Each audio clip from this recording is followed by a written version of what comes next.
Hello, everyone. In this video, we're diving into a very powerful gospel reading for the 13th Sunday in Ordinary Time. Our focus today is on the Gospel of Matthew, specifically chapter 10, verses 37 to 42.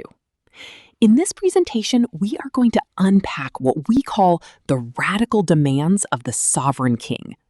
We'll explore the commentary, dive into the deep theology behind Jesus' words, moral teachings, and how the Psalms and the second reading support them. And we will also look at some very practical applications for our daily lives and end with some reflection questions to help us really take this message to heart.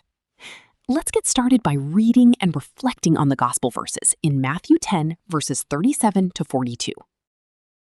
The radical demands of the sovereign king. Jesus said to his apostles, "Whoever loves father or mother more than me is not worthy of me.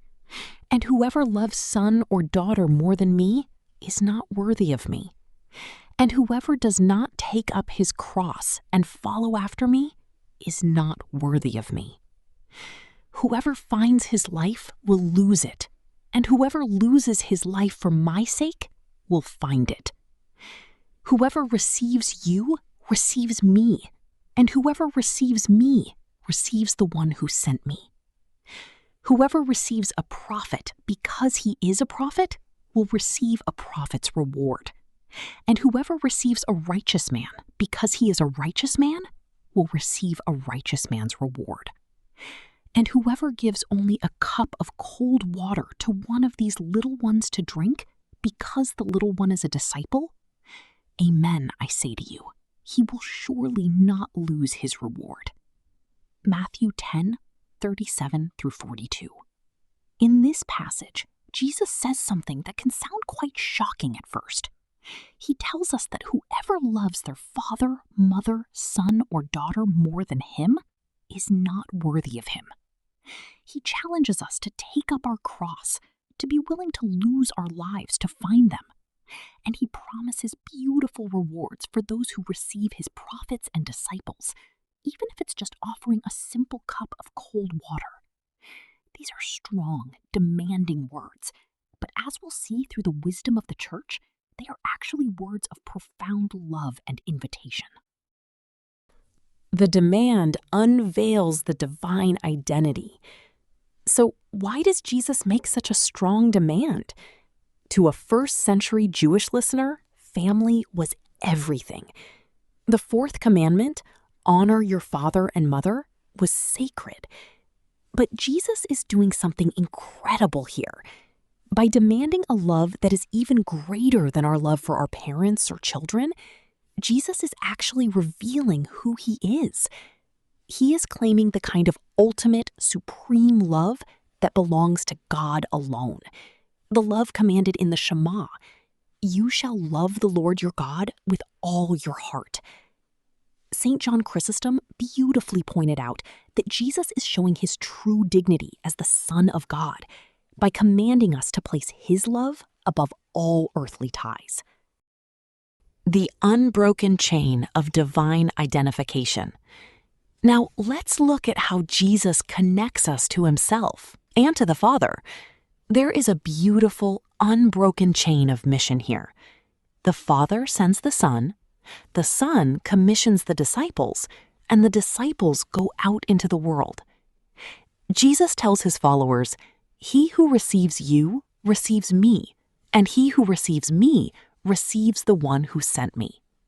This means that when the apostles and their successors, our bishops and priests, go out, they don't act on their own authority.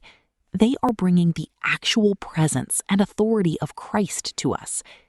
The Second Vatican Council, in Lumen Gentium, reminds us that this divine mission is passed down through apostolic succession, keeping the Church united in truth and love.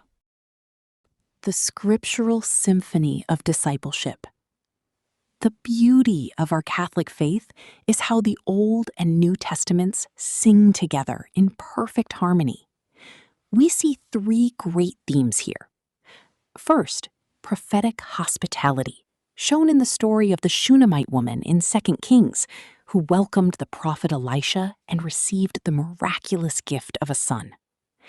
Second, covenant faithfulness from Psalm 89, reminding us that God is our true king and demands our ultimate loyalty. And third, theological death and life from Romans 6, where St. Paul teaches that through baptism, we truly die with Christ so that we can rise and walk in newness of life. All of these scriptures point to what true discipleship looks like. The proper order of human charity. This brings us to a very important Catholic concept, the proper order of charity. You might be wondering, does Jesus want me to stop loving my family? Absolutely not. The Catechism of the Catholic Church, paragraphs 2197 and 2232, teaches us that family ties are sacred, but they are not absolute. God must come first. Christ doesn't destroy our love for our family. He puts it in the right order. When we love God supremely at the top of the pyramid, it actually perfects and purifies the love we have for our spouse, our children, and our neighbors. The paradox of finding life through death. Here we encounter the great paradox of our faith, finding life through death. When Jesus told his disciples to take up your cross, he wasn't just using a metaphor for daily annoyances. As Catholic scholars like Dr. Brant Pitre explain, the cross was a brutal instrument of death. Jesus was asking for total surrender. The early church father Origen explained that we must reject our old sinful ways, dying to our old selves, so that we can receive the grace of Christ's new, resurrected life. By letting go of our desire to control everything, we find true freedom in Him. The moral imperatives of the faithful.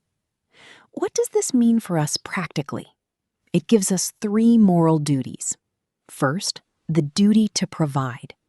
Just like the Shunammite woman who actively built a room and provided a bed and table for Elisha, we are called to actively support those laboring for the kingdom. Second, the duty of loyalty, drawn from Psalm 89, calling us to unwavering faithfulness to God our King. Finally, the duty of righteousness from Romans 6. We must purposefully use our lives, our bodies, and our actions as instruments of God's goodness, proving that we are alive to God.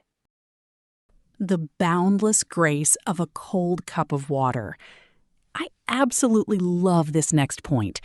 Jesus says that whoever gives only a cup of cold water to one of these little ones will not lose their reward. Think about that micro action. A simple cup of water. It costs almost nothing, but it requires a heart of service. And look at the macro reward. God views this tiny act of kindness as ministering directly to Christ himself. The reward is massive and completely out of proportion to the gift, simply because God is so incredibly generous and he is the true recipient of our charity. The laity's role in sustaining the mission. This highlights the beautiful and vital role of the laity. That's most of us. Priests, religious sisters, and missionaries make huge sacrifices, giving up family and worldly comforts to preach the gospel. They rely on God's providence. But how does God's providence usually show up? Through us, through the hospitality of the faithful. We can take practical action by opening our homes, offering financial support, and as St. John Chrysostom famously urged, setting aside a Christ room in our homes to welcome the stranger and the missionary. Reflection.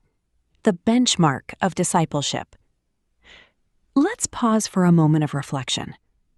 Why does Jesus use the family as the benchmark for discipleship? The answer is profound.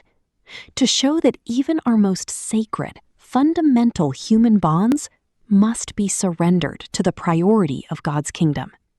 Again, Christ doesn't hate the family. But he knows that if we are willing to place even our deepest, most beautiful earthly loves beneath him, then our devotion to our sovereign King is truly absolute and genuine. Reflection: the recompense of grace.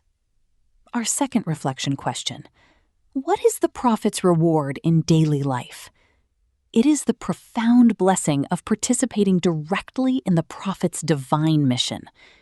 When you welcome a messenger of God, you are welcoming God himself. The reward is experiencing the grace of Christ's own hospitality. Just as we welcome his servants into our earthly homes, God promises to welcome us into his eternal home. Reflection: the transformation of suffering. Our final reflection asks, how does Romans 6 transform our view of daily suffering? It changes everything. It teaches us to stop viewing suffering as just senseless, random pain. Instead, every struggle becomes an opportunity to unite ourselves with Christ on the cross, to die to our old, selfish ways. Through this co-crucifixion with Christ, the beautiful, resurrected life of grace can shine through our mortal lives. A tapestry of Catholic tradition. To wrap up, I want to share the wonderful Catholic sources that form the foundation of what we've discussed today. We've drawn from the rich teachings of the Catechism of the Catholic Church, the profound wisdom of church fathers like St. John Chrysostom and Origen, and the insights of modern Catholic voices like Bishop Robert Barron and Dr. Brant Pitre. Thank you so much for joining me in this reflection. May God bless you as you seek to love him above all things.